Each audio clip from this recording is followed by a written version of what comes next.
Voy a iniciar la grabación de la clase, chicos. Buen día. Entonces, ¿qué vamos a hacer? Vamos a entrar a la unidad número 2.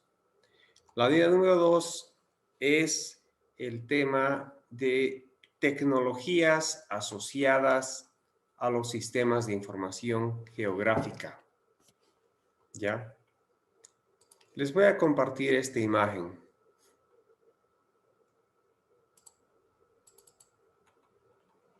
Bueno, no es la imagen, ya voy a comenzar a compartir la diapositiva, ¿ok?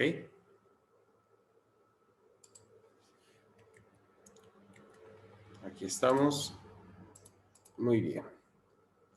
¿Se puede ver lo que estoy compartiendo?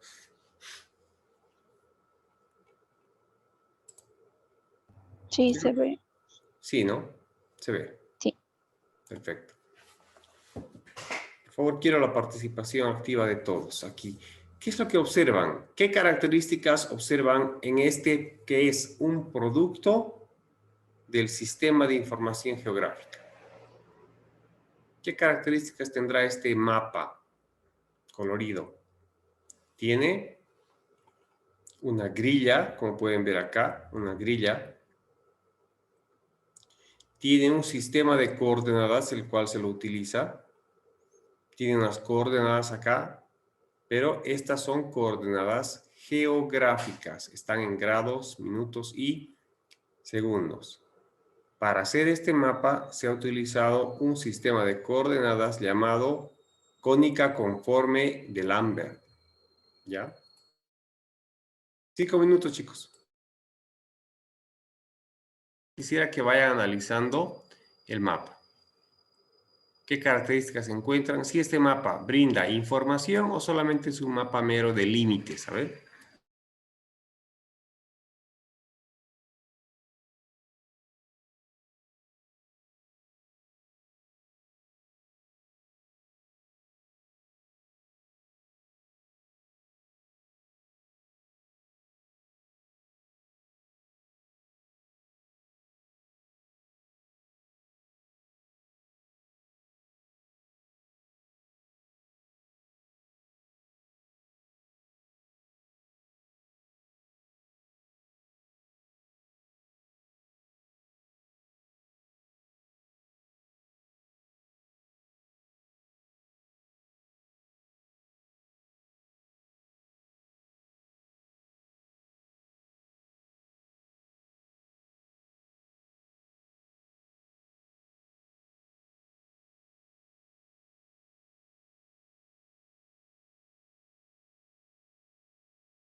Entonces, ¿qué tipo de información nos brinda este mapa? ¿Alguien podría intervenir rápidamente? Aparte del título que Menciona dice. las poblaciones, Ya, ¿qué los más? límites. Los límites.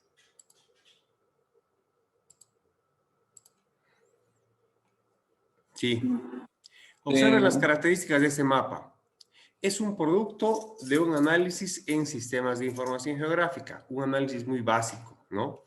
Donde tenemos las características básicas de la cartografía para hacer un mapa, sistema de coordenadas, acá. Vamos a ver, un sistema de coordenadas, aquí, en X y en Y, ¿no? En Y y en X. Tienen una escala, tenemos una escala numérica, una escala gráfica, una barra, un título, unos cuadros pequeños de ubicación de la zona de estudio y una leyenda para que me reflejen qué significan los colores, ¿ya? Este es un mapa elaborado después de un análisis en el que se han seleccionado más o menos una cosa de 25, no, un poquito más de 25 municipios para un estudio sobre reforestación en zona andina. Entonces, este mapa es producto de información organizada, de una planificación, ¿sí?, combinada con cartografía y delimitación. Entonces, la información que está mostrando este mapa proviene de base de datos, de una base de datos organizada, producto seguramente de una planificación para un proyecto y luego transmitida, presentada en este mapa como información. Este otro mapa es un mapa de bosques nativos. De bosques nativos. Yo les pregunto, este mapa nos muestra áreas de diversos colores en los cuales se puede identificar con un atributo para cada color. Por ejemplo, vamos a ver el color el color azul. El color azul. Número 14 dice chaparral con Cajenquequia lacendata, es un nombre científico de una especie forestal, y Sena casiranea es un nombre científico de una especie forestal. En este momento yo no les puedo dar el nombre común de esa especie forestal porque no me acuerdo. Pero, por ejemplo, podemos observar también el área ploma, dice puna con relictos de matorral de tola y bosques de quisuara. La quisuara es una especie que crece muy bien a más de los 2.800 metros sobre el nivel del mar, casi 3.000. Entonces puedo inferir que esa zona ploma es una zona alta, de puna, elevada, ¿no? ¿Cómo creen que ha sido delimitada esas áreas de bosque, de zonas boscosas? Les hago la pregunta, ¿piensan que algún técnico profesional ha ido con un aparato que mide el perímetro, como son, por ejemplo, les voy a mostrar los sistemas GPS, ¿no? Este es un GPS, ¿lo pueden ver? Sí, se ve, Inge. Sí, es un GPS económico, entre comillas, pero que tiene las utilidades básicas para nuestro trabajo en ingeniería ambiental o ingeniería agronómica, como es mi caso, ¿no? Es un GPS Garmin 10, este es E-Trex Legend, bueno, ya no existe de esta generación, pero uno idéntico ahora se llama Garmin E-Trex 10 y está alrededor de los 950 bolivianos, ¿ya? Que es un aparato que me mide, que me da las coordenadas geográficas de un sitio donde yo estoy parado, ¿sí? También tiene las propiedades de medir superficies. Entonces, si observan el mapa, tiene superficies y polígonos de diferentes colores. Yo les pregunto, ¿piensan que alguna persona o algún proyecto ha financiado este trabajo y ha ido por los límites de las zonas boscosas caracterizadas? Por ejemplo, alguien ha ido a caminar por los límites de esa puna, el número 5, la puna con relictos de matorrales de tola. Ha ido a caminar, a hacer un recorrido para marcar con un GPS o tal vez con una wincha, con un nivel topográfico. ¿Cómo piensan que ha sido elaborada esta información para el sur de Cochabamba?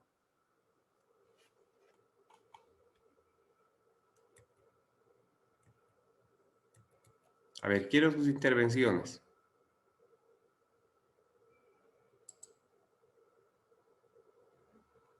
¿Qué dijo Aina? Esa información, se ve la información que les estoy compartiendo, ¿no es cierto? Sí. Ya, el mapa, correcto.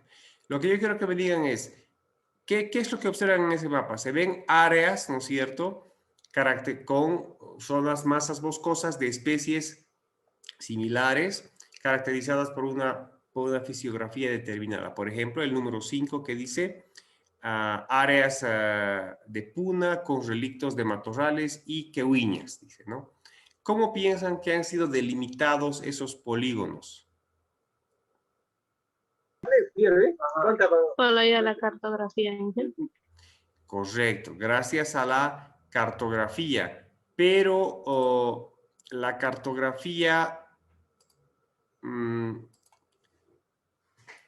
¿en base a qué? Esto se lo ha hecho en escritorio. ¿Piensan que se lo ha hecho a través de qué herramientas? Si es que tuvieran algún conocimiento de este asunto. A ver, que más o menos, ¿cómo piensan que se ha hecho? Obviamente la cartografía es lo que permite hacer este mapa.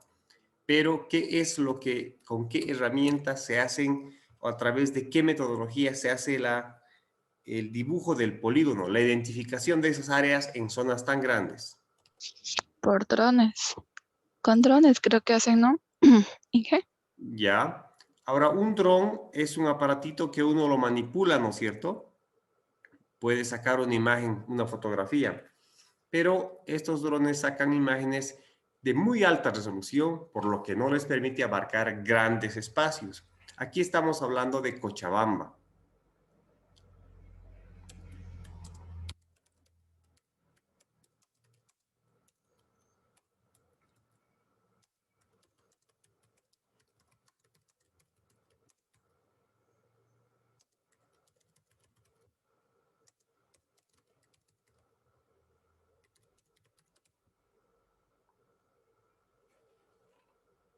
Vamos, ¿cómo creen que fue?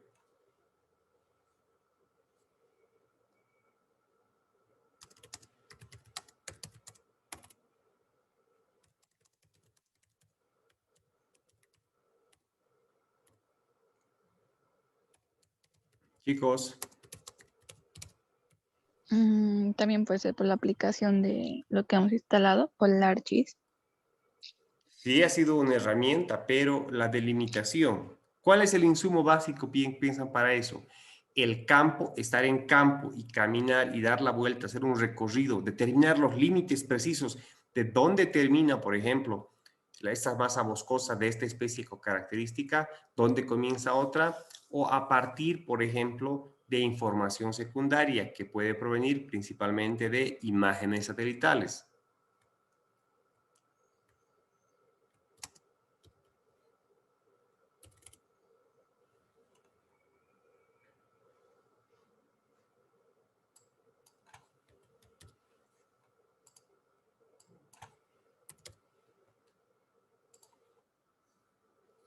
A ver, les voy a hacer más bien esta pregunta más sencilla, ¿ya? A ver, por favor, contesten la pregunta que les acabo de lanzar. La información del mapa, de este mapa que les estoy mostrando, fue elaborada en base a caminatas y reconocimiento de cada uno de los polígonos en campo. O sea, me refiero que el técnico, la persona, la institución, el proyecto encargado para hacer este mapa ha tenido que visitar cada uno de esos puntos, al menos estar en el centro tal vez, de esos polígonos para determinar qué tipo de masa boscosa es, qué especie, y ha tenido que hacer un recorrido por todos los límites aparentemente para hacer este mapa, tomar apuntes y luego ir al ArcGIS y dibujarlo. ¿Cómo creen?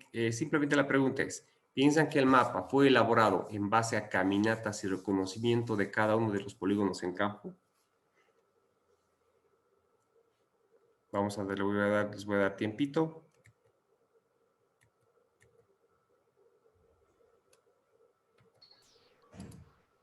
Y digamos, si podía ser caminando, podría tardar años. Entonces lo he hecho con imágenes del satélite y entonces con eso yo Exacto, creo.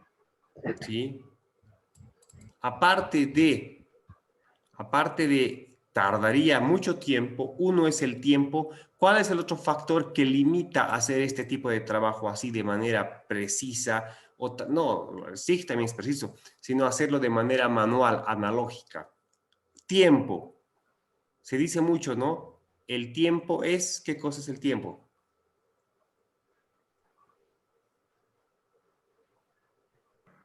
Es oro. El tiempo es dinero. Entonces, además de tiempo, seguramente lo que va a tomar, lo que va a tomar es la cuestión del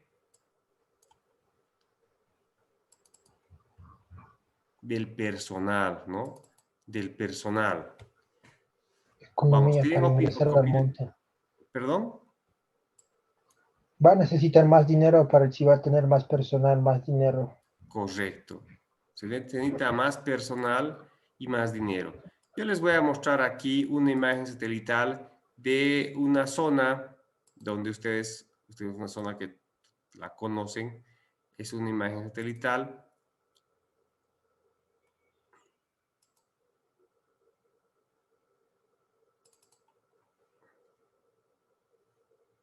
Pero antes de continuar, voy a compartir los resultados, ¿ya? Ya nos pasamos el tiempo. Por favor, Cristian, ¿puedes hacer el resumen de la votación que hemos hecho?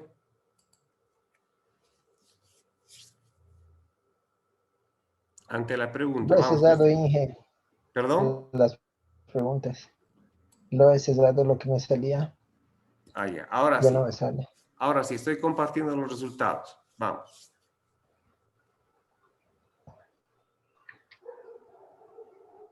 Ya la Dale, Cristian. información del mapa fue elaborado en base a caminatas y reconocimiento de cada uno de los polígonos en Campolis.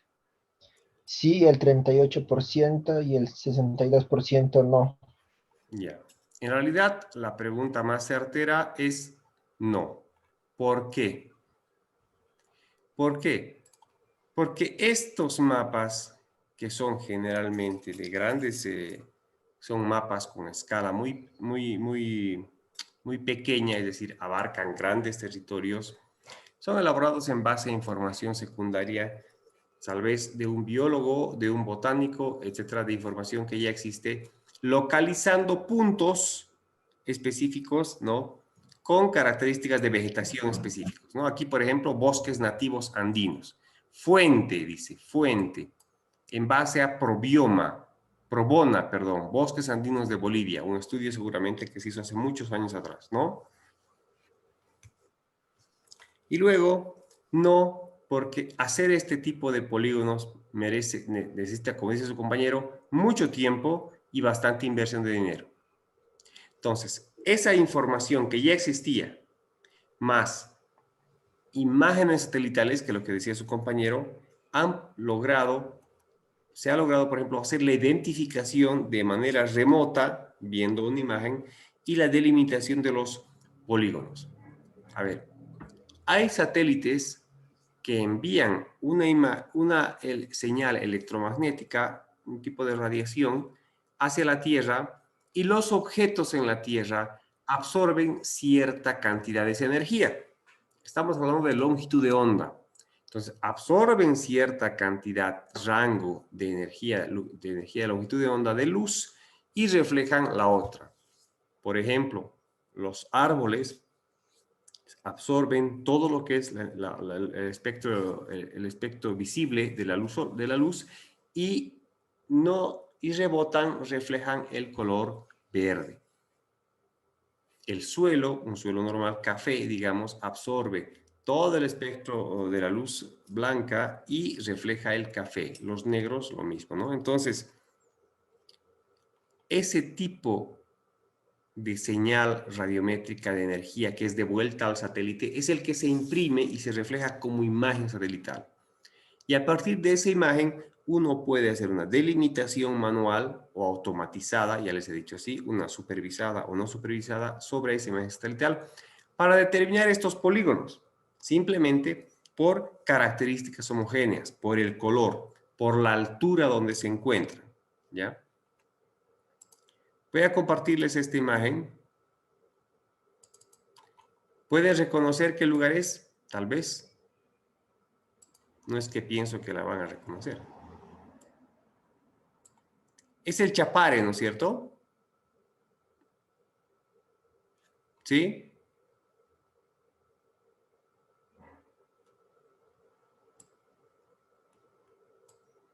observen a simple vista, hagamos una interpretación.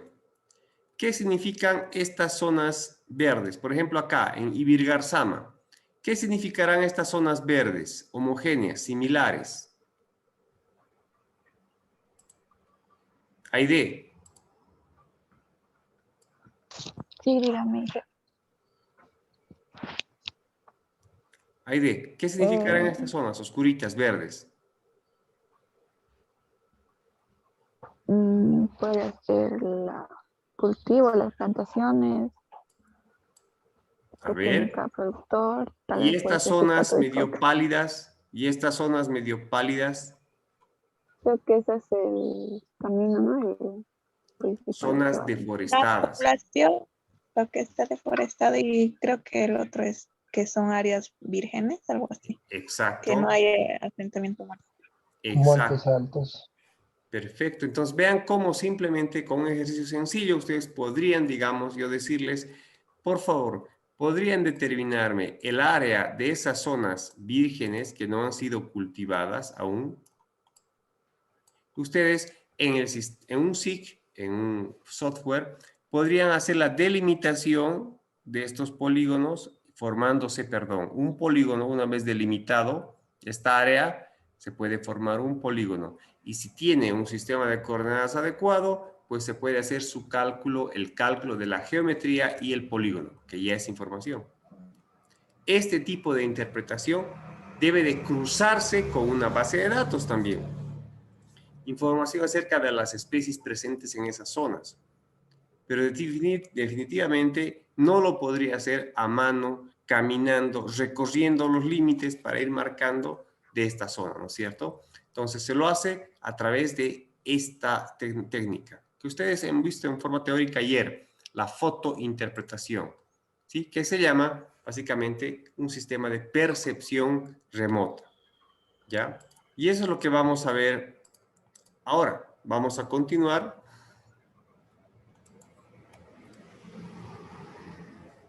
Aquí tenemos otro mapa, ¿no ven? Donde ya, miren, se han asociado varios municipios pertenecientes a esa zona de estudio.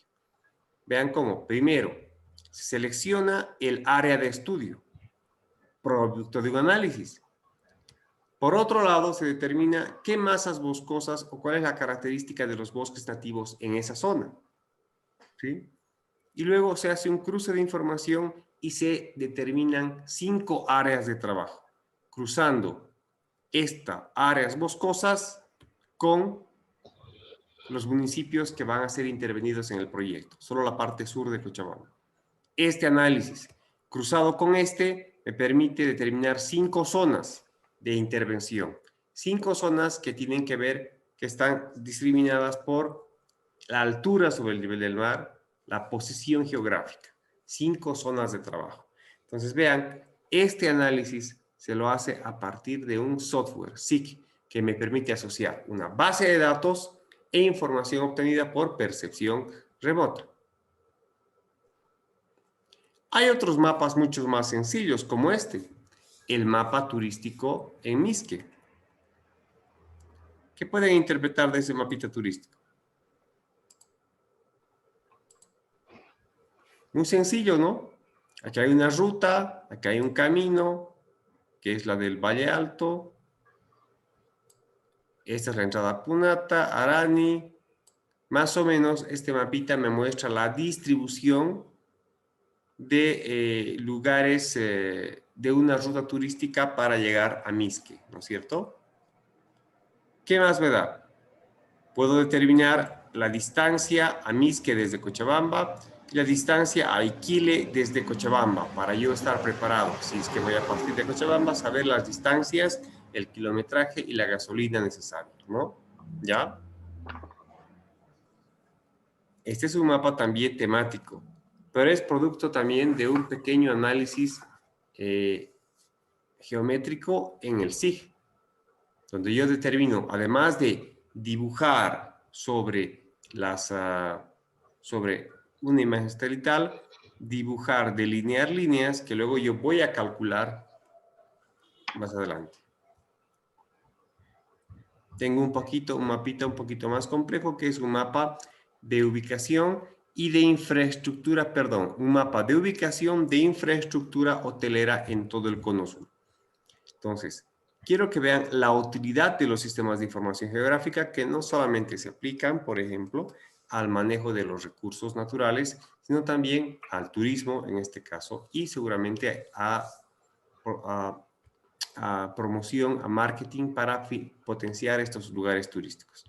Entonces, el uso de sistemas de información geográfico no es exclusivo del ingeniero medioambiental, ni del ingeniero agrónomo, ni del ingeniero civil. En todas las áreas de sectores económicos se los utiliza. Muy bien. ¿Hasta aquí alguna consultita?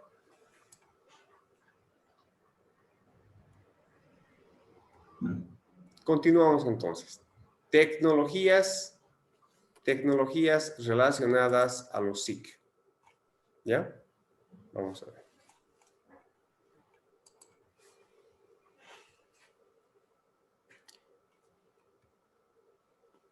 Rápidamente, unos antecedentes, ¿no? para recordar rapidito algo que hemos hablado en las dos últimas sesiones. ¿Ok?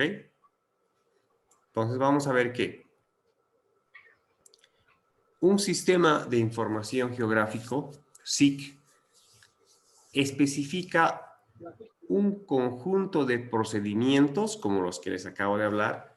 Primero, un mapa de ubicación, de selección de municipios en base a datos, un mapa obtenido de percepción remota, interpretación de imagen satelital, determinar polígonos de bosques, y finalmente tomamos una decisión y organizamos 5 áreas de trabajo, ¿no? Entonces, un sistema de información geográfica especifica un conjunto de pasos y procedimientos sobre una base de datos no geográfico. Es decir, primero tengo, por ejemplo, un documento, un proyecto que indica que en estos municipios que pertenecen a la parte septentrional sur de Cochabamba se debe encarar proyectos de reforestación. Esa es una base de datos todavía no geográfica.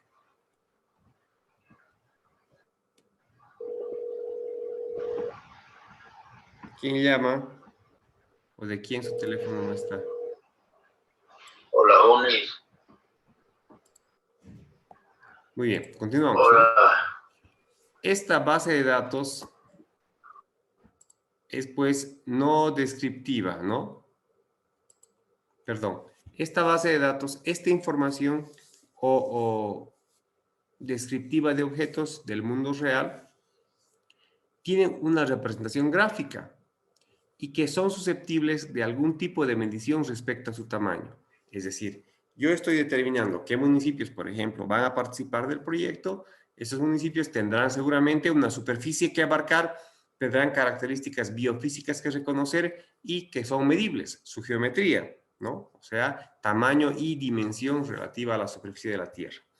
Entonces, ese sistema de información geográfica proviene de base de datos en un principio, información no gráfica, ¿no? Atributos, características, esas cosas. Ahora, aparte de la especificación de los datos, la información, la base de datos no gráfica, el SIC cuenta también con una base de datos gráfica, con información georreferenciada, es decir, con información que está ubicada, que la podemos localizar geográficamente en el planeta, o de tipo espacial, y de alguna forma ligada a la base de datos descriptiva, a la base de datos no gráfica. Entonces, tenemos por un lado una base de datos.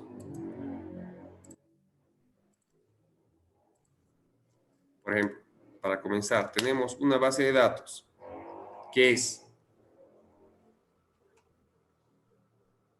una base de datos no geográfica, información. Por ejemplo, yo les puedo mostrar acá un proyecto, un documento, ¿sí?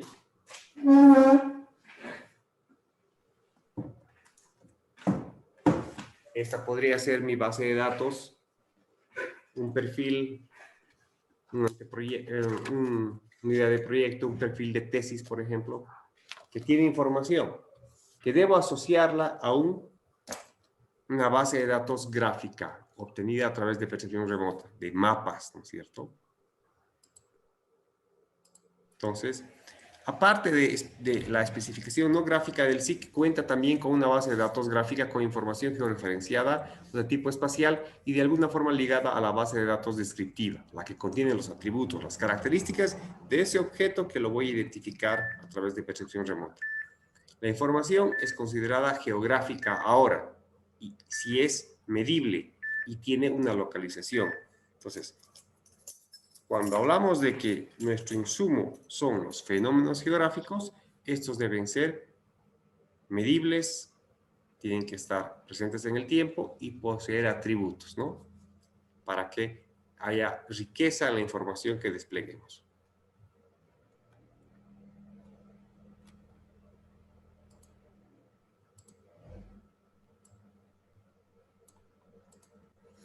El SIC, en un SIC, el propósito final de armar todos esos mapas, de hacer esos procesamientos, análisis, es la toma de decisiones para el manejo de actividades distribuidas espacialmente. Es decir, es la toma de decisiones para el manejo de actividades que se realizan en un territorio, en un país, en un departamento, en un municipio, en una comunidad, en un barrio, en mi parcela de trabajo, ¿no?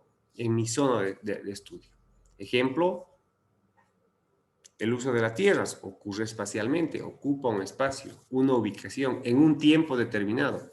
El uso de recursos naturales, o por ejemplo, la planificación urbana, crecimiento de la mancha urbana, hasta dónde sí, hasta dónde la limitamos, o para un reconocimiento como el que vieron en la imagen satelital, el reconocimiento de áreas deforestadas en desmedro de las áreas de bosque virgen, ¿no es cierto? ¿Cómo va avanzando? Un estudio temporal. Podemos hacer cada cierto tiempo el análisis de esa imagen satelital y determinar el área que va cediendo al crecimiento urbano. ¿Tiene alguna pregunta hasta acá?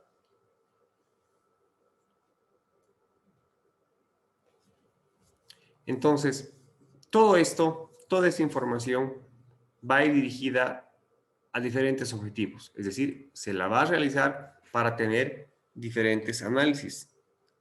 Y es obtenida, por ejemplo, en capas, ¿ya? En capas. Es decir, la información que generamos en un SIG generalmente está distribuida en capas. Se maneja aparte, por ejemplo, como podemos ver aquí, un mapita que está aquí arriba. Se maneja aparte, por ejemplo, información referida a clientes de una zona de trabajo. Edificios, centros comerciales en un área determinada. Las calles en la misma área, pero vean en diferentes capas, como mapas individuales, interpretación de manera individual, que proviene de la realidad. La realidad es un todo. En la realidad están el tipo de suelo, están los edificios, están los clientes, los habitantes, están las calles, todo. Pero para hacer un análisis en SIG, esta información hay que mantenerla por separado y lo que se denomina capas para luego ir sobreponiendo en el software y hacer el análisis, ¿no? Vean cómo a partir de información, lo único que falta acá es la información del espacio, las características fisiográficas de esa zona. Pero por lo pronto aquí he extractado calles, he marcado específicamente edificios y puntos clave donde se aglomeran clientes, ¿no? Customers. Esto, por ejemplo, es un ejemplo de marketing, geomarketing que llaman, ¿no? Distribución de los potenciales clientes alrededor de edificios comerciales, por ejemplo. Y eso se lo hace pues a partir de información satelital, interpretación de imágenes satelitales. Entonces, como les había dicho ayer, hasta anteayer, los sistemas de información geográfica pues se basan de fotointerpretación, la fotointerpretación que va a ser acomodada a través de técnicas y reglas de la cartografía, ¿no? Para generar mapas que generan información.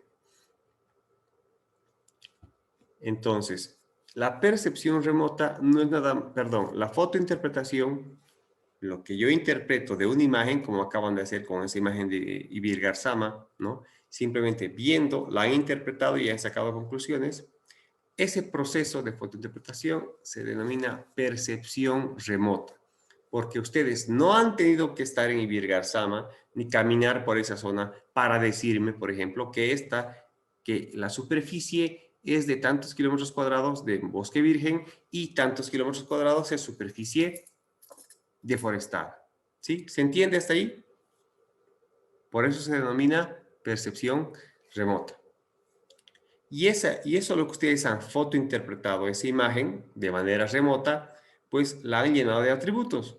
Por ejemplo, simplemente una vez delimitada el área de bosque virgen y áreas deforestadas, ustedes le han adicionado información.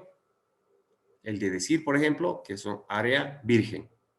Y luego calcular la superficie es un atributo, es un dato, que tiene que ir organizado ¿en qué? En la base de datos. Entonces, los sistemas de información geográfica echan mano de la percepción remota y de los datos, como les he dicho. Base de datos, primero, no geográficos, información, primaria o secundaria, que luego debemos asociarla en una base de datos geográfica, es decir, asociarla a un fenómeno geográfico que tenga una superficie, una dimensión y esté presente en un momento en el tiempo, ¿no? Eso es lo que conforma la geoinformática.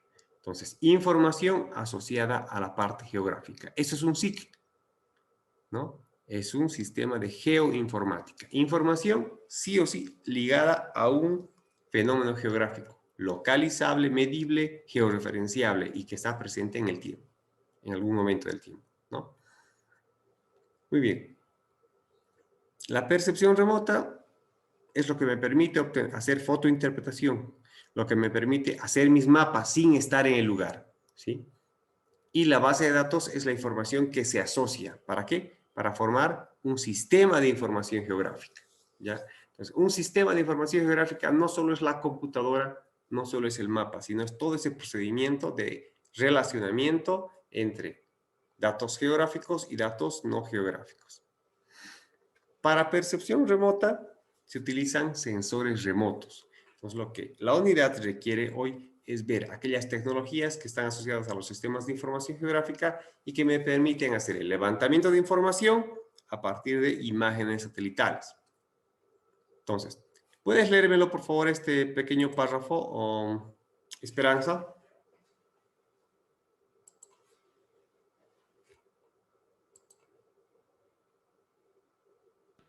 ¿Cuál dice el párrafo, no? Sí. Los sensores remotos en sus diversas formas nos proponen geoinformación, mientras que en los sistemas de información geográfica se usan para almacenar, manipular, procesar y presentar los datos a los diferentes actores y tomando de decisiones. Tomadores de decisiones, correcto. Entonces, el SIG asocia la información geográfica, ¿sí?, con la información no geográfica, la base de datos. La sistematiza, la almacena, la manipula, la procesa para sacar información y recuerden siempre, ¿cuál es el objetivo? Tomar decisiones, ¿no? Tomar decisiones. Otro término para hablar de percepción remota es el término teledetección, que es un sinónimo, ¿sí? Yo asumo como un sinónimo y muchos expertos dicen lo mismo, ¿no? Hay otros que la parte semántica, teledetección, percepción remota la quieren separar, pero para nuestros fines es lo mismo, la percepción remota. La teledetección, es decir, detección a través de sistemas visuales. No estás ahí presente, ¿ok? Por favor, le voy a pedir que me lo lea esto a Aide Zambrana. Léemelo, por favor, el primer párrafo. Ya, pero no sale nada. Ahí está. Ahora, ya. Teledetección. Bueno, lo que es la teledetección es la técnica que permite lo que es obtener información a distancia de objetos sin que exista un contacto material. Para que ello sea posible, es necesario que, aunque sin contacto material, exista algún tipo de interpretación entre los objetos observados. situados sobre la superficie terrestre, marina o en la atmósfera. Y un sector situado en una plataforma, entre paréntesis, de lo que es satélite, avión, etcétera. Ya, un sensor, ¿no? Un sensor, es decir, algo que capte la información que rebota de la Tierra. Entonces, la teledetección es esa técnica que te permite captar información, pero de lejos, no estando ahí, remotamente. ¿Ustedes saben cuál es el primer sensor de percepción remota en el planeta o de manera natural? ¿Saben cuál es el primer sensor natural que nos permite la percepción remota? Son estos, los ojos. ¿Sí? Los ojos. Te pregunto, a ver, Edwin, cuando tú estás... Sí. A ver, Edwin, yo te pregunto, cuando estás viajando, o estás en una comunidad, de un cerro a otro, estás en un cerro, en una parte alta, y de repente a lo lejos ves humo. ¿Qué interpretas de esa información?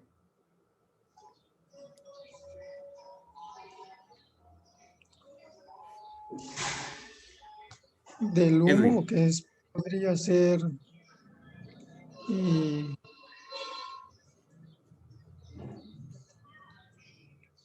la neblina, por ejemplo, o sea, que está pasando ahí. Humo, Edwin, humo, así, elevándose, humo.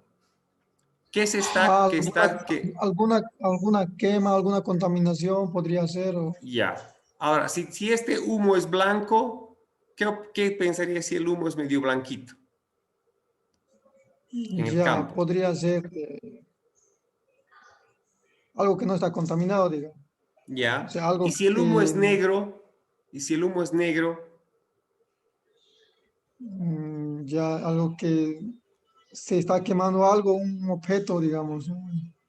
en tu experiencia podríamos decir que está, tal vez yo diría en mi experiencia que están quemando Un goma o incendio. plástico. Correcto, Claro. o en incendio, ¿no? Entonces vean cómo con nuestros ojos simplemente ya podemos sacar información, nuestras conclusiones, con un cierto margen de error, a equivocarnos, ¿no?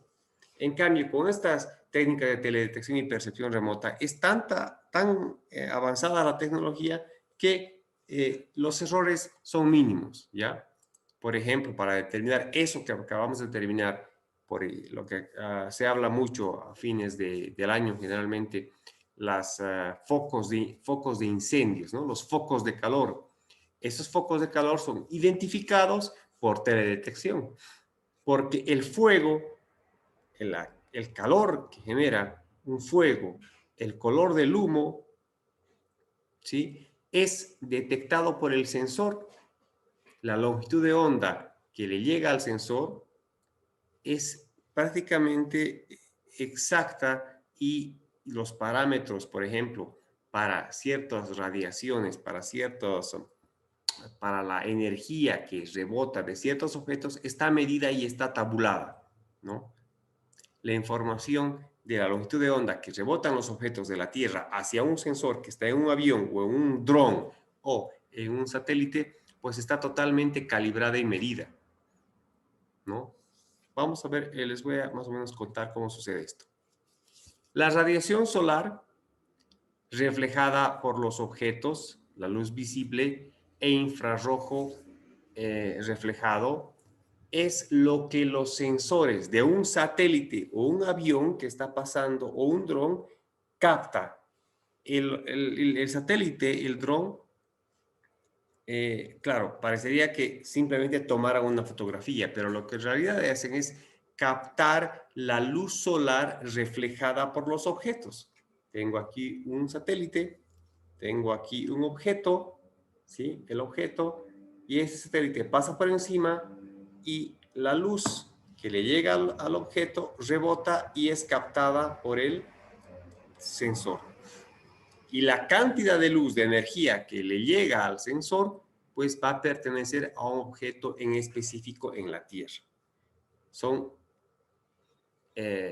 son valores ínfimos, pero al detalle, ¿no? De esa forma ocurre la teledetección. Es igual que nuestros ojos, ¿no es cierto? Nuestros ojos captan la luz, el rebote de la luz en los objetos.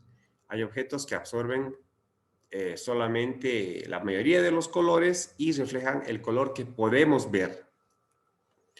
La radiación terrestre emitida por los objetos, infrarrojo térmico. Hay sensores que ya no solamente detectan la radiación solar reflejada por los objetos, sino también la radiación terrestre. Ya es una longitud de onda del infrarrojo térmico. Esto ya tiene un poquito más que ver, un poco más de técnica, pero esto ya no presenta un color visible, simplemente un color en blanco y negro, ¿ya? Ahora, hay satélites y sensores, aviones, drones que lanzan su propia energía para ser mucho más precisos. Son los sensores activos, por ejemplo, ¿no? Son sensores que no solamente esperan que la luz sea reflejada por un objeto en la Tierra, sino que lanzan su propia radiación para reflejarla en los objetos. Y estas son características de las imágenes radar, ¿ya? Son imágenes mucho más costosas de adquirir, no están disponibles en el mercado porque son sumamente precisas, aunque los sensores pasivos son, bueno, muy utilizados y no presentan ningún problema. Entonces, la teledetección se basa en principio, en general, en captar la radiación, la energía lumínica que desprende un objeto, ¿sí? Después de que esa luz ha pasado por la absorción en la Tierra, en el objeto, o el rebote en la atmósfera y llega al sensor. Eso es la teledetección. Y eso se va organizando y se va formando una imagen.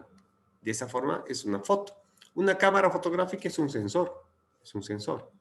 Es un sensor que capta la energía lumínica, el rebote sobre los objetos, ¿no? Pueden observar esta imagen acá, ya sea un avión que vuela a baja altitud, otro avión que vuela a alta altitud, o, por ejemplo, observaciones terrestres a más baja altitud, como este caballerito que está en una camioneta como las de Elfec, ¿no? Entonces, aquí está el caballerito. O un dron, tal vez se imaginen un dron por acá. Lo que hacen es simplemente emitir, si es un satélite con sensor pasivo, activo, emitir su propia radiación. Y lo que absorba el suelo, se queda en el suelo en este caso, y lo que le devuelve la energía, la radiación al sensor, es lo que se queda grabado en la imagen, ¿ya? De esa forma sucede la percepción remota, ya sea con aviones, fotografías aéreas o fotografías más a mayor altitud, que abarcan más espacio, más territorio, o simplemente los satélites, ¿no?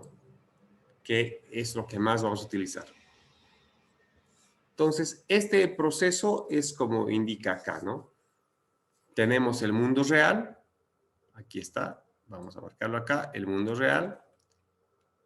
La fuente de energía siempre va a ser el sol en un sensor pasivo, la mayoría de los satélites, ¿no? Que lanzan su energía hacia la superficie terrestre, hacia la cubierta de la Tierra, ¿sí? Esa energía puede ser rebotada. Y esta energía que es rebotada, ¿sí? Mucha energía es absorbida, pero la que es rebotada es captada por el sensor del satélite, que va a ir almacenando esa información. La va a retransmitir a un sistema de recepción que organiza la información y la convierte en imagen satelital, en una imagen que simplemente es una interpretación computarizada de la realidad, en base a 256 colores o mucho más colores. Entonces la computadora de este satélite le asigna un color específico a cierto grado de radiación de energía lumínica almacenada, detectada por el satélite. Y de esa forma le da un valor numérico a la energía, un valor numérico. Van a ver que la mayoría de las imágenes satelitales son de blanco y negro. Todas son de blanco y negro. Pero lo que no notan es el valor que está almacenado en cada celdita de la imagen, ¿sí? Esto es la imagen digital, sometida a un análisis digital y luego provista, como se ve aquí, al usuario final. ¿Sí? Esta imagen, este análisis digital de la imagen se lo somete a un análisis visual y pasado finalmente al usuario final con colores, que simplemente son colores asignados por computadora. Se pueden parecer o no a la realidad, esa es otra historia, ¿ya?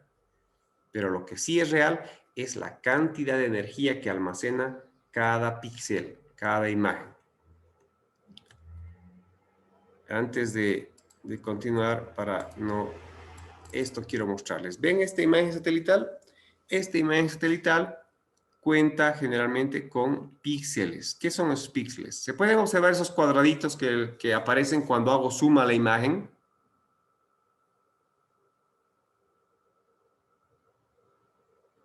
Hola, chicos.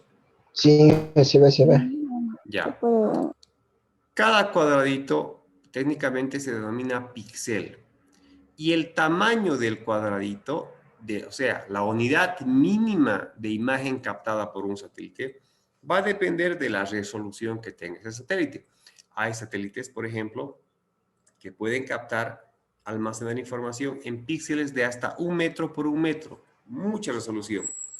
Hay otros satélites, por ejemplo el QuickBird, que capta imágenes satelitales hasta de un objeto de 30 por 30 centímetros. Esa es su resolución. Hay otras imágenes de otros satélites, que es lo que más vamos a usar, el Landsat, que tiene una imagen, una resolución de 30 por 30 metros. Muy poca resolución, pero muy óptima para abarcar más grandes terrenos, ¿ya? Esto es un píxel. Y lo que realmente almacena es un valor numérico en cada cuadradito. ¿Qué valor numérico? Un valor entre 0 y 256, que es la escala de colores, de 0 a 256. Entonces se le asigna un valorcito de acuerdo a la energía que el sensor capta de ese objeto, del objeto en sí, o el conjunto de objetos.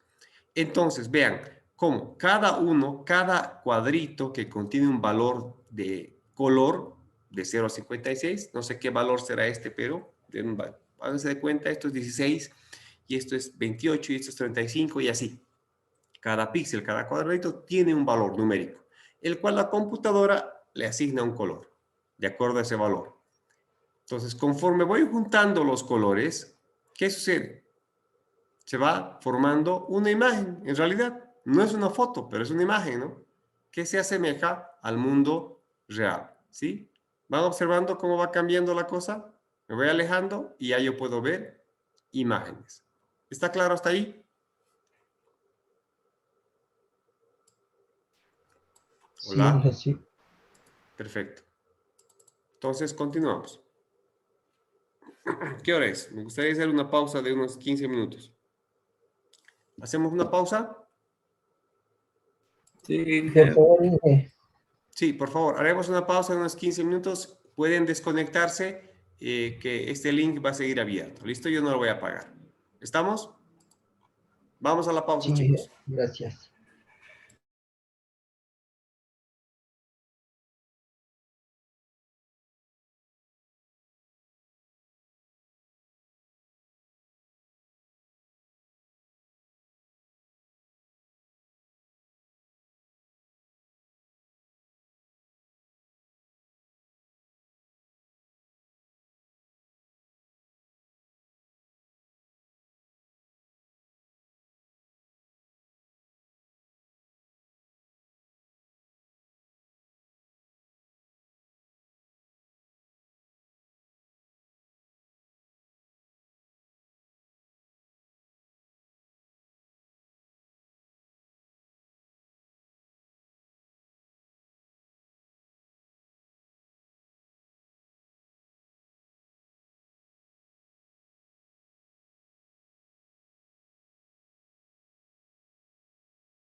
Muy bien, iniciamos en 5 minutitos.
Muy bien.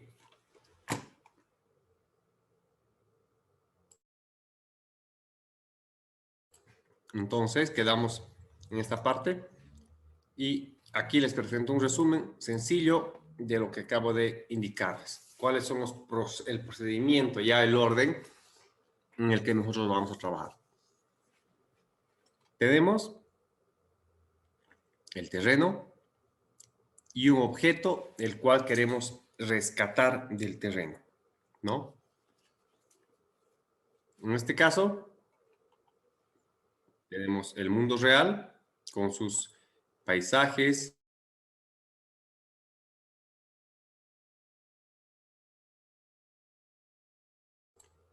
características geográficas, características antrópicas, viviendas, caminos naturales, etcétera, que a través de la teledetección vamos a interpretar con esos sensores. Una computadora va a hacer la interpretación de los fenómenos reales, del mundo real, los fenómenos geográficos que ocurren en este entorno, ¿sí? Los fenómenos geográficos que ocurren acá, y nos va a plasmar en una base de datos llamada imagen. Va a procesar de la manera que les he indicado, píxel por píxel, ¿no? Información radiométrica por información radiométrica. En formato de píxel, en una grilla, en cuadraditos, ¿no? Eso hacemos con la teledetección y obtenemos imágenes. Estas imágenes van a ser procesadas y luego van a tener que ser almacenadas o interpretadas. Y esa interpretación, almacenadas en formato vector o en formato raster. Enseguida vemos qué es eso. A esta información geográfica, pues hay que adicionarle información no geográfica. ¿Qué son? Atributos, características, cualidades descriptivas, porque así nomás no sirve. Y al hacer eso,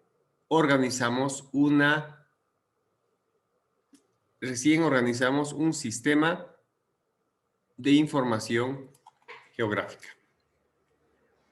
Datos espaciales o datos geográficos con datos no geográficos, almacenados, sistematizados y organizados, se forma recién un sistema de información geográfica. ¿Ya?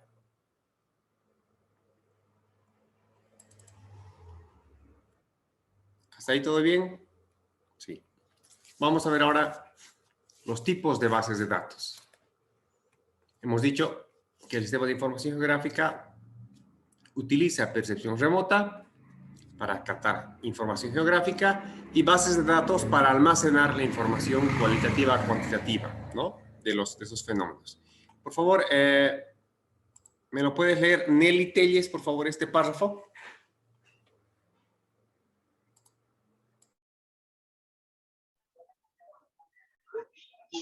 La base de datos es un conjunto de información cualitativa y cuantitativa estructurada y sistematizada en tablas, en filas y columnas, conteniendo datos que pueden ser consultados, actualizados, extraídos, combinados y almacenados en un sistema informático. Eso es. Entonces, lo que yo genero a partir de información primaria en campo de encuestas o información secundaria a través de informes o trabajos previamente elaborados, es información, debo asociarla, organizarla, sistematizarla y así se convierte en una base de datos, ¿no? Dice, conjunto de información cualitativa o cuantitativa estructurada y sistematizada en tablas que permiten su búsqueda o actualización o consulta, ¿no? Ustedes manejan, me imagino que ya cierta base de datos, programas que generan base de datos sencillas, como el Excel, por ejemplo, ¿no? El Excel, que tienen celdas, cuadros y grillas que permiten una búsqueda rápida de información. ¿Ya? Esta información relacionada con información geográfica se convierte en una base de datos geográfica, ¿ok?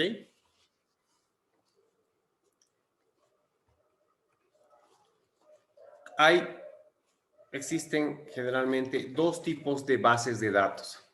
Aquellas bases de datos relacionales que simplemente tienen que ver con datos que se relacionan con otros, por ejemplo, información generalmente, información que una vez asociadas a objetos se vuelven bases de datos asociadas a objetos espaciales. Esa información ya se asocia a un punto, esa base de datos relacional se la asocia a una línea, a un polígono, de la forma en la cual están viendo acá, por ejemplo, en este ejemplo, ¿no? Tengo la información del tamaño de la parcela, tengo la información del propietario de la parcela, que está asociada a una imagen y por ende a una superficie calculable, a una geometría calculable. Toda esa información lo almacena en un SIG y el SIG ya lo ordena de manera que se vuelve una base de datos geográfica, espacial.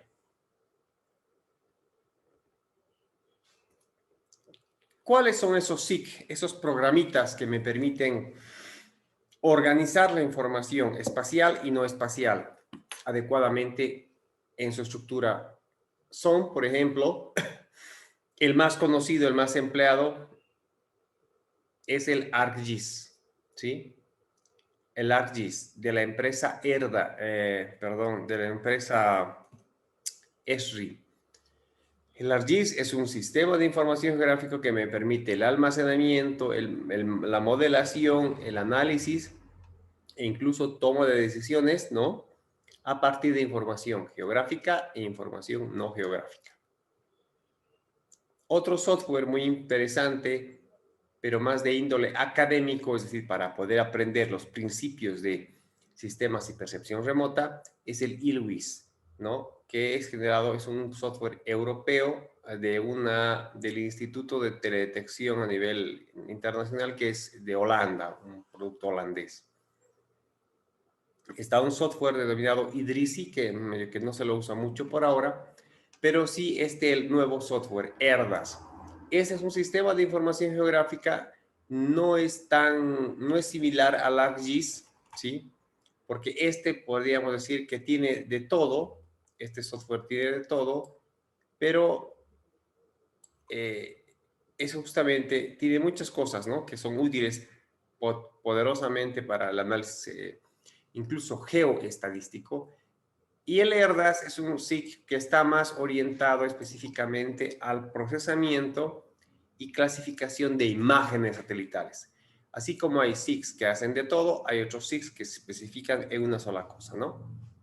También tenemos el Surfer, un programita que ha ido evolucionando, que también sirve para hacer mapas, para hacer curvas de nivel, pero no tiene tanta potencia como el ArcGIS, ¿no? O el ERDAS.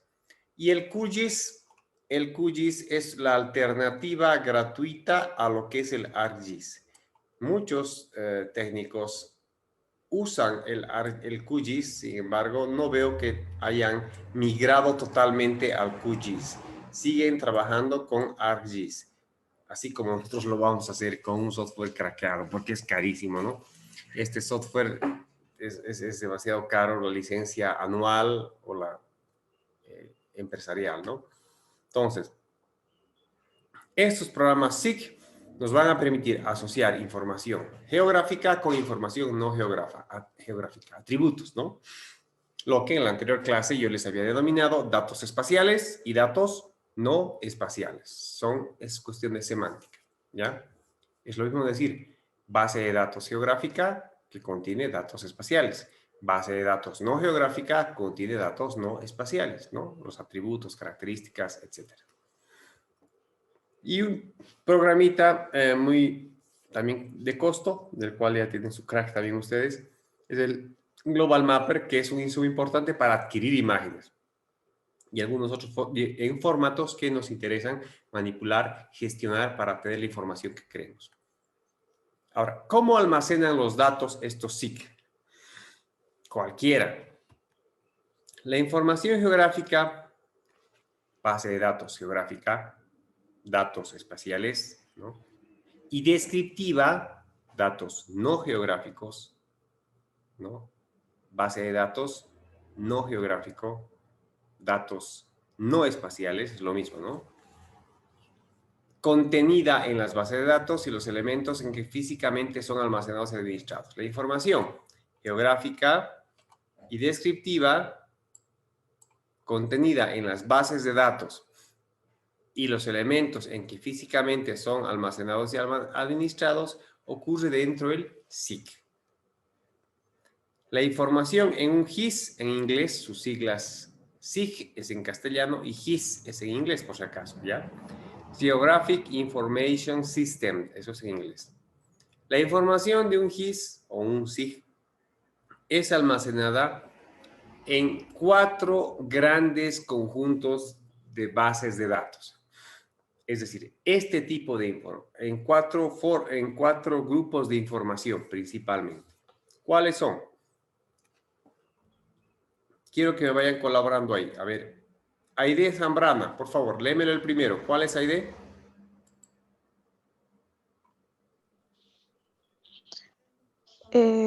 Almacenamiento de datos, lo que es la información geográfica y descriptiva contenida en las bases de datos y los elementos en que físicamente son almacenados y administrados. La información en un SIG es almacenada en 4 grandes conjuntos de bases de datos. Son bases de datos de imágenes. Continúa.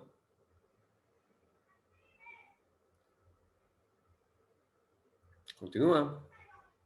Ya, base de datos complementarias de imágenes. Lo que son bases de datos cartográficos. Y lo que son las bases de datos de información descriptiva. Perfecto. Entonces, los SIG almacenan 4 tipos de bases de datos. Bases de datos de imágenes que provienen de los sensores remotos, de un satélite, la percepción remota. Esa grilla, esos píxeles almacenados de acuerdo a información radiométrica, eso lo almacena, organizados en una falsa sensación de que es una foto, una imagen, ¿no? Ya les he mostrado cómo se forman los píxeles y cómo se va formando la imagen a través del conjunto de píxeles, ¿no? Bases de datos complementarios de imágenes. Sobre esa imagen yo voy a digitalizar, dibujar, discriminar, poligonizar, identificar fenómenos geográficos. Y esos son los datos complementarios a las imágenes, ¿no? Que van a tener formas, ríos, polígonos, casas, etcétera, ¿no? Base de datos cartográficos. El SIG, además de almacenar la imagen, lo que interprete de esa imagen, tiene que también almacenar la información de la georreferencia, ¿no?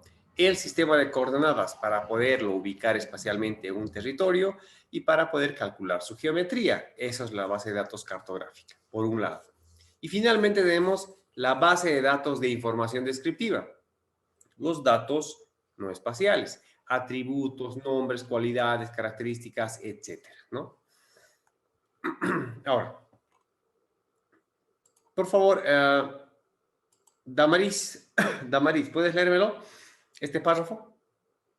Damaris y luego Miguel Ángel me lo lee el siguiente que va a aparecer. Vamos, Damaris, adelante. Almacenamiento de datos. La información geográfica, datos recolectados por sensores remotos, fenómenos geográficos, son asociados a bases de datos que almacenan cualidades y características de los mismos, tamaño, forma, propietario, uso, clima, acceso, carretero, costo, etc. Y en conjunto pueden ser almacenados en 2 formatos de representación computarizada. ¿Cuáles son esos 2 formatos de representación computarizada? Base de datos, Excel Access. Exacto, ustedes conocen el Excel Access. Esta base de datos puede ser almacenada en estos 2 formatos de representación. Damaris, formato raster y formato vector. Entonces, esa base de datos que ya es geográfica, que consiste de información geográfica, bases de datos, o sea, características cualitativas y cuantitativas, se almacenan en dos formatos en los SIG.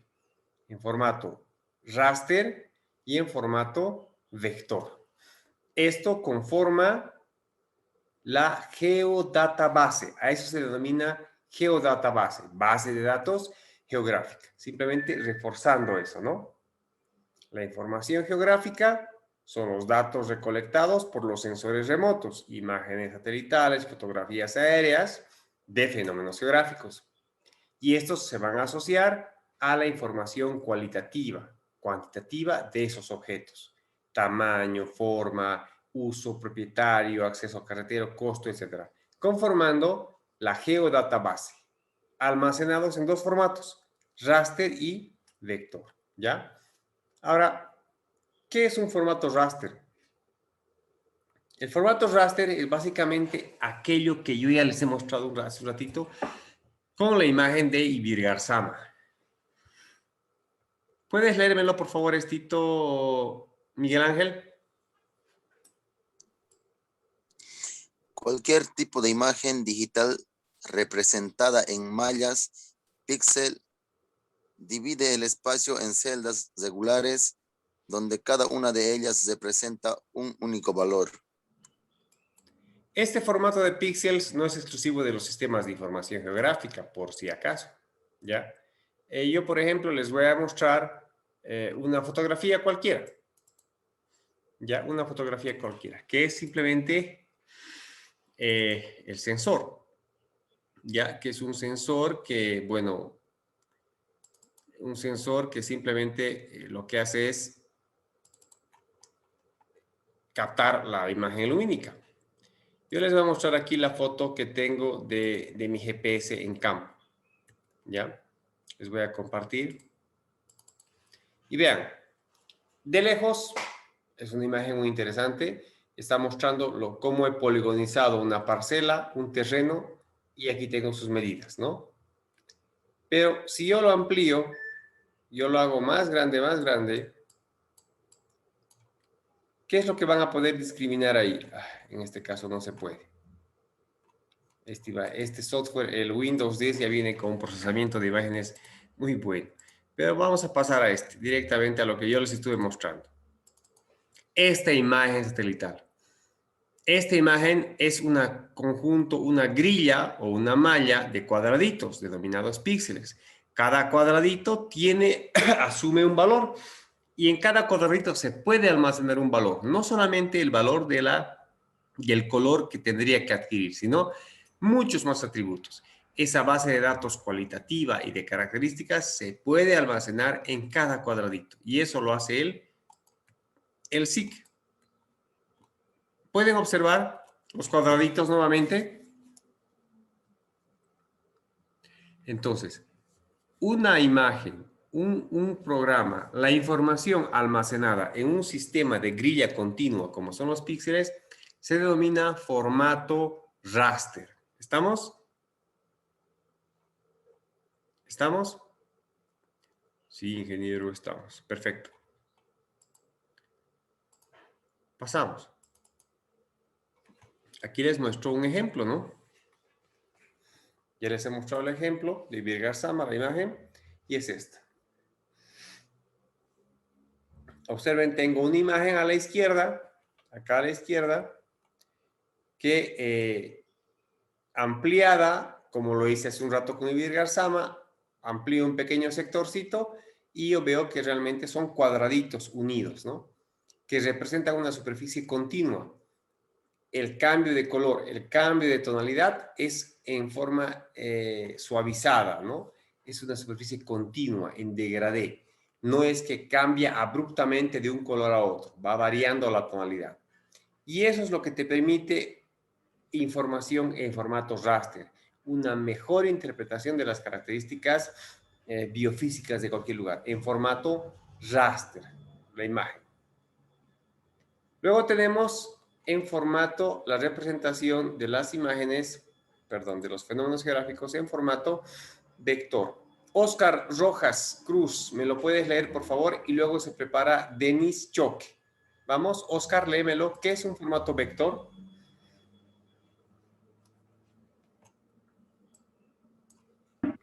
Hay muchos ejemplos. Igual lo leo. Sí, léelo. Dale. Aquí los datos están basados en representación vectorial de la componente espacial de los datos geográficos. Esta forma de expresión espacial implica la utilización de los tres tipos de elementos espaciales de carácter geométrico en que pueden ser interpretados los objetos geográficos: puntos, líneas y polígonos. Los atributos temáticos que corresponden a las unidades espaciales se manejan habitualmente desde tabla de datos. Entonces, el formato vector implica el uso de líneas, puntos y polígonos, además de uno aparte que está acá, que son las anotaciones. Texto, ¿no? Texto, que puede igual ser en formato vector.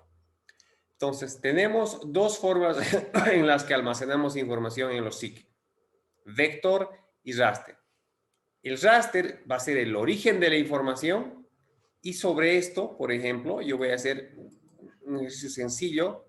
Sobre esta imagen, vamos a decir que es una imagen, voy a digitalizar, acostúmbrense a ese término, digitalizar un objeto. Esta es la imagen en bruto. Yo, por ejemplo, voy a utilizar esto. Y voy a digitalizar, es decir, dibujar, marcar sobre esa superficie un río. Vamos a ver que este es el río.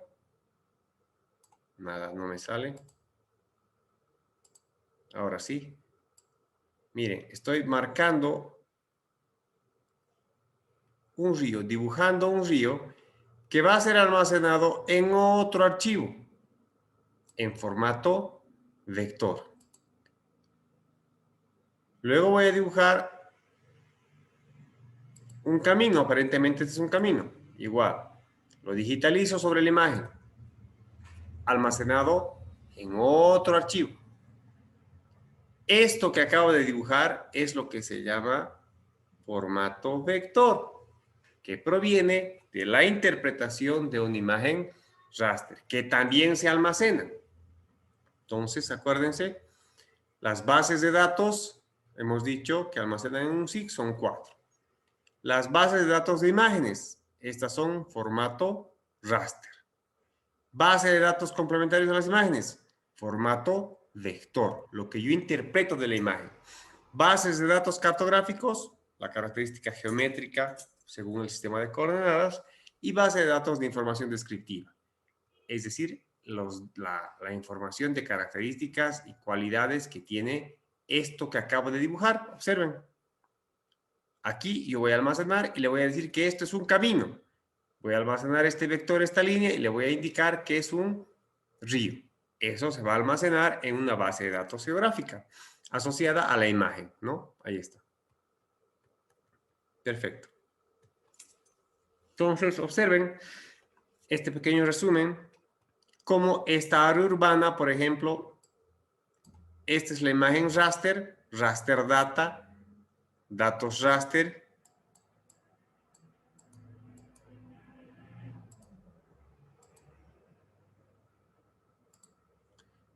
Pucha, este mouse ya no da, chicos. Muy bien. Tengo datos raster en formato de grilla, que luego va a ser interpretado y se va a almacenar en formato vector. Datos en formato vector. Vean, no se parecen en mucho, ¿no? Esta es una superficie continua y acá los límites son bien marcados, ¿no? Miren, son bien marcados. Hasta dónde es el río, hasta dónde es esta parcela, todo esto. En cambio, aquí es un poco continuo.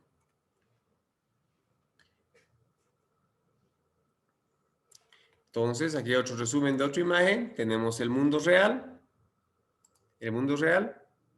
el cual va a ser interpretado, va a ser captado por percepción remota, por ejemplo, un tipo de suelo, un mapa solamente para el tipo de suelo en formato raster. Luego, información que voy a obtener y me va a permitir determinar las alturas del terreno. Y estas imágenes de acá, yo las voy a interpretar y voy a obtener, por ejemplo, áreas con colinas, calles, comercios establecidos. A partir de esta imagen, ¿no? Voy a ir poligonizando. Y esos polígonos, líneas o puntos, son en formato vector, que van a tener atributos propios, ¿no? El nombre de las calles, el nombre de las colonias, de los barrios, el nombre de los establecimientos comerciales, qué venden, cuántos empleados tienen, etcétera, ¿no? Al igual que en el formato raster. Yo puedo determinar, hacer un polígono, no de los barrios, sino de los tipos de suelo, asociando por color, por altitud, por piso, donde se ubican, etcétera. Puedo determinar zonas boscosas, asociando por el color, la intensidad del color, la densidad del color, la densidad de masa, ¿no? Y darles nombres, qué especies son, qué edad tendrán, cuánto tiempo, hace cuánto habrán sido implantados, si está siendo explotado, si tiene, por ejemplo, permisos para explotación o no. Ese tipo de información atributiva. ¿Perfecto? Por favor, ¿me lo lees esto? ¿A quién le tocaba? Sistemas de posicionamiento global. Ahora vamos a pasar a aquellas tecnologías realmente asociadas propiamente a los sistemas de información geográfica. Hemos visto qué tecnología se asocia también previamente, ¿no? Formatos vector, formatos raster. Hemos visto nominalmente los programas que se utilizan, ¿no? Hemos visto que necesitamos que en el SIG necesitamos información válida para transformar en base de datos geográfica en un SIG. Necesitamos información geográfica, cualidades, características y se vuelve la base de datos. Ahora vamos a hablar de los sistemas de posicionamiento global. Este pequeño aparatito sencillo. Por favor, ¿quién me lo va a leer? Denis, por favor. Denis y luego se prepara Carmen Lidia. Vamos, Denis, ¿puedes leérmelo? ¿Qué son los sistemas de posicionamiento global? El sistema GPS global o sistema de posicionamiento global es un sistema compuesto por una red de 24 satélites denominada Navstar, situados en una órbita de unos 20.200 kilómetros de la Tierra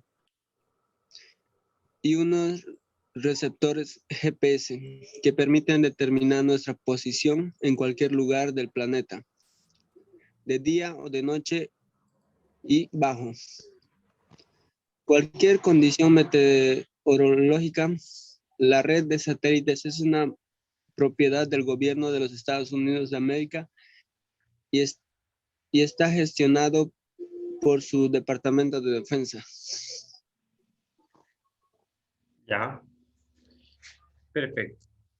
Entonces, lo que necesitamos saber de los GPS es básicamente cómo funcionan, cómo hacen la localización, la geolocalización de los objetos geográficos. Hemos dicho que son 24 satélites que están rondando la Tierra. Pero simplemente para determinar la localización de un objeto, se necesita la recepción de 3 satélites. ¿Ya? De 3 satélites. Se necesita la recepción de 3 satélites para que nos puedan dar de esos 24.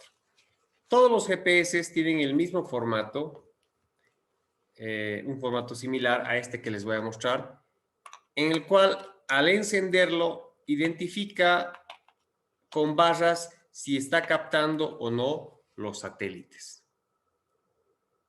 ¿Ya? Por ejemplo, no sé si pueden verlo acá. Se está prendiendo. Ahí un poquito. ¿Sí? Voy a navegar y lo voy a poner a la pantalla principal donde me tiene que ubicar los satélites. A ver.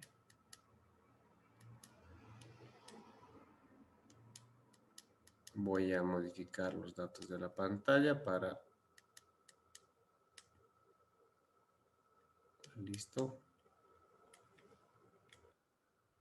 No sé si se puede observar esta pequeña pantallita acá.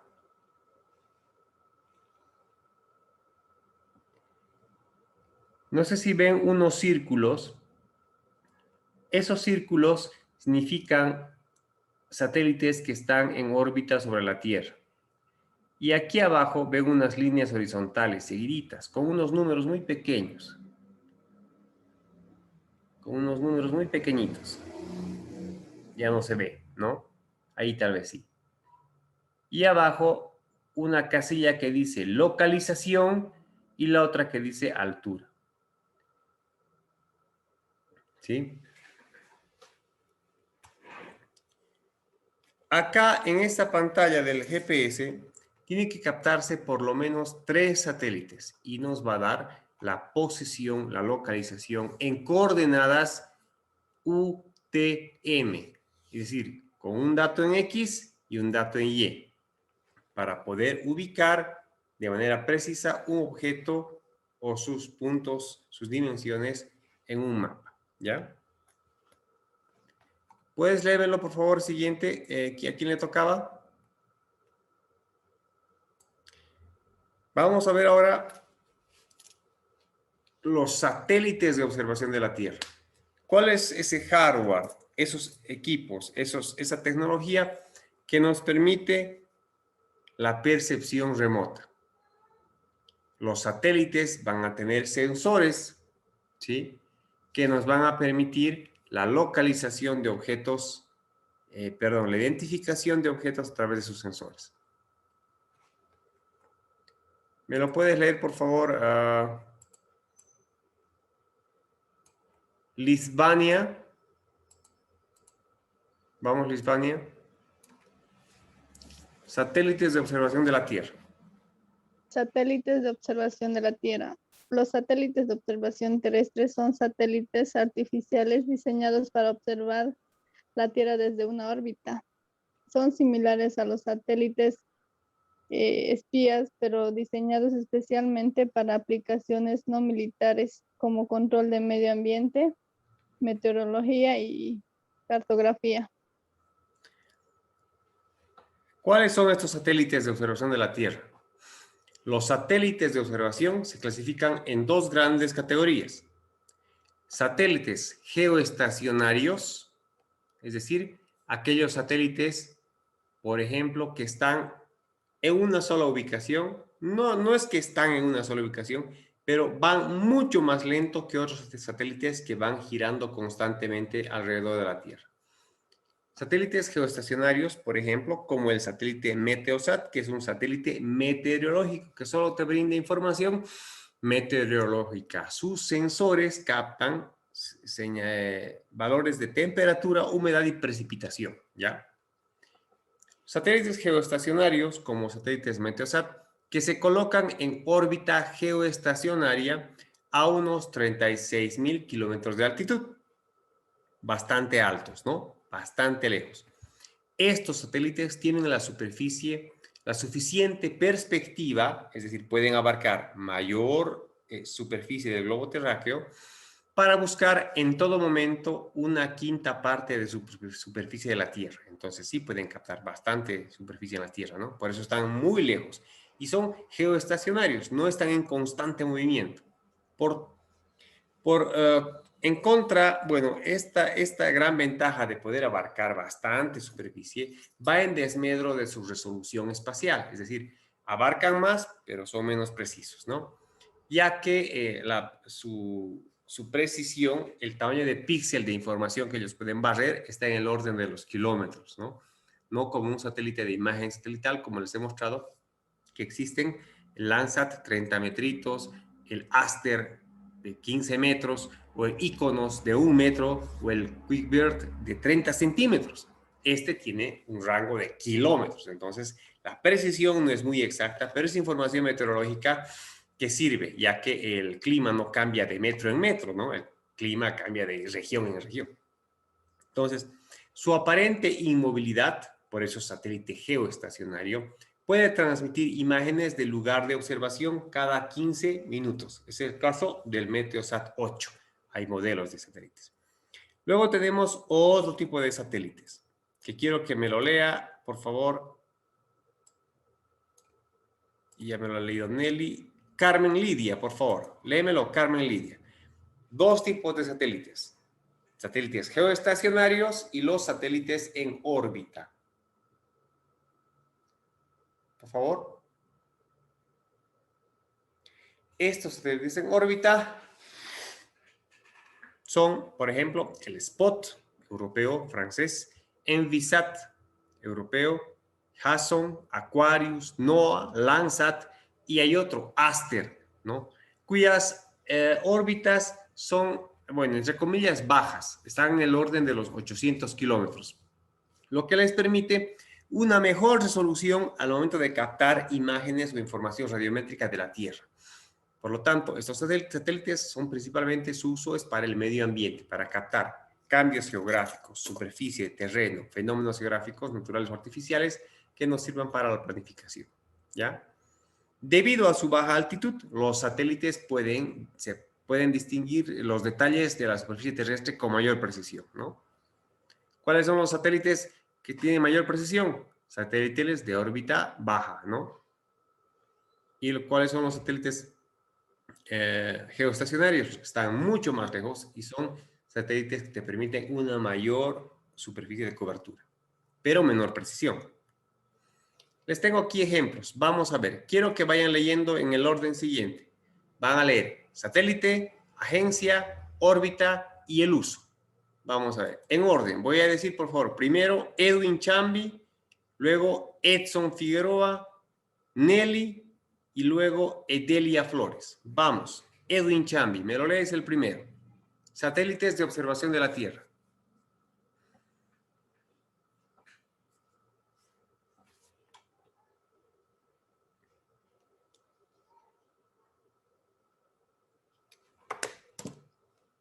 Edwin. A la congeladora.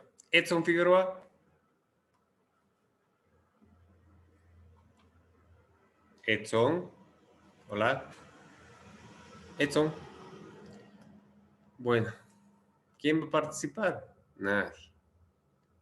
Muy bien. Esto queda registrado. El video queda registrado. Vamos a ver. Entonces tenemos satélites como el Landsat. ¿Ya? El Landsat, cuyos propietarios es la Agencia Norteamericana de Aviación Espacial, la NASA, y tiene una órbita LEO. ¿Qué significa LEO? En inglés significa low, significa bajo. Low Stationary, ¿cómo se llama esto? Orbit, ¿no? Tiene es un satélite de estas, cuya órbita es baja, por lo tanto, no más de 800 kilómetros, por lo tanto, permite una buena resolución de las imágenes que capta y en superficies más específicas, ¿no? Uso, información geográfica, recursos naturales, suelo, vegetación, etc. Luego tenemos el satélite Aster, que también pertenece a la NASA y tiene una órbita baja. Es un instrumento de alta resolución espacial para la Tierra. Es importante porque nos permite la detección de cambios, calibración o validación de estudios de la superficie de la Tierra. Principalmente, Aster brinda imágenes no tan útiles en el sentido de la fisiografía, cobertura vegetal, más bien de modelos de elevación digital, es decir, datos de altura. Es un sensor muy interesante que nos permite determinar la imagen, pero no nos da valores de características superficiales, sino la altitud a la que se encuentran los objetos. Luego tenemos el satélite Sentinel, que pertenece a la Estación Espacial Europea y nos sirve para determinar información geográfica, ¿no? Meteosat, Estación Espacial Europea, un satélite geoestacionario muy lejos que me permite información meteorológica. Está el GOES, que pertenece a los Estados Unidos igual, pero una empresa en específica, privada, un satélite geoestacionario que también permite la meteorología.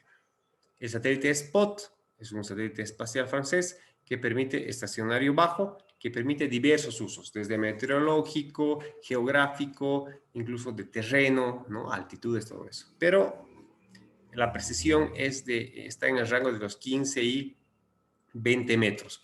El Landsat tiene una precisión de 30 metros, pero el chiste es que este Landsat, el de arriba, gira por todo el mundo y actualiza bastante su información. Y mucha de su información ya está gratuita, ¿ya? Luego tenemos RapidA, RPS y un montón de satélites cuyas finalidades son de distintos usos. Lo que a nosotros nos va a interesar más es esto. Imagen de satélite Landsat. Qué horrible ha quedado ese dibujo. imágenes Landsat,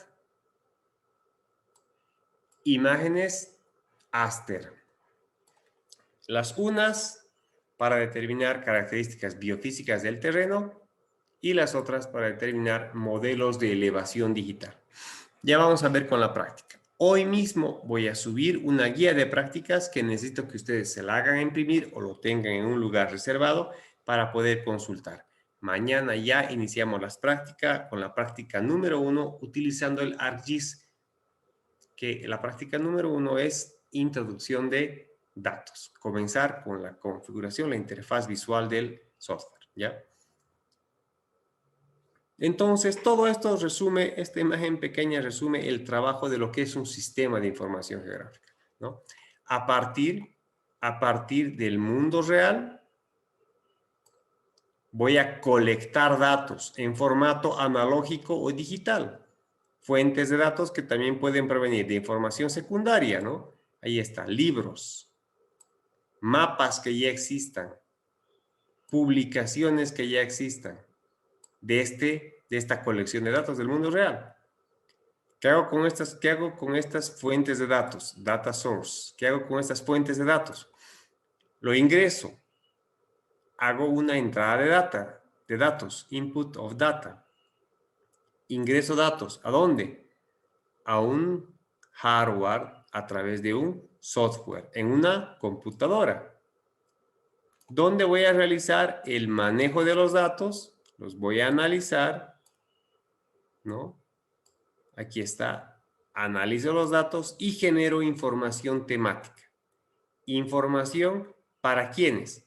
Información para los tomadores de decisión. Es decir, toda esta colección de datos desorganizados los voy a organizar, los voy a sistematizar, voy a investigar secundaria, voy al campo, levanto información primaria, almaceno, lo sistematizo, formo mi geodatabase y todo masticadito, engullidito, digeridito, como dicen conchuis, se lo presento a los concejales, a los alcaldes, a los ministros o a aquellos que van a tomar decisiones, que son los políticos, que mucha bola no nos dan. Les soy sincero, ¿no? Al momento de ser técnicos. Prefieren darle bola al gusto o a las necesidades que no están respaldadas técnicamente. No sé si me entienden. Y luego, estos tomadores de decisiones, pues, consultarán, ¿no? Y van a tomar una acción sobre este fenómeno real, sobre este mundo real, sobre estos recursos naturales, sobre este espacio territorial que ha sido sometido a un análisis espacial. Muy bien. Ahí quedamos. ¿Está bien?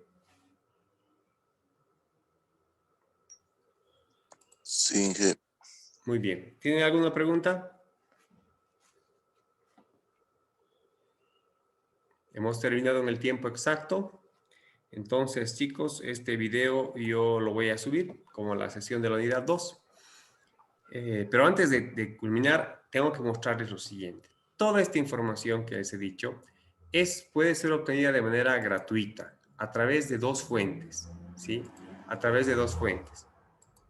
La primera fuente, pues, es un sistema gratuito del gobierno de los Estados Unidos, ¿ya? Es una página en la que uno puede descargar imágenes satelitales, ¿sí? Imágenes satelitales que provienen, por ejemplo, del satélite Landsat. ¿Ya? Del satélite Landsat. A través de esta página les voy a compartir esta. Ustedes en el Google Earth, en el Google ponen USGS, ¿sí? Y se van al primer enlace, Earth Explorer. Ahí al primer enlace y observen.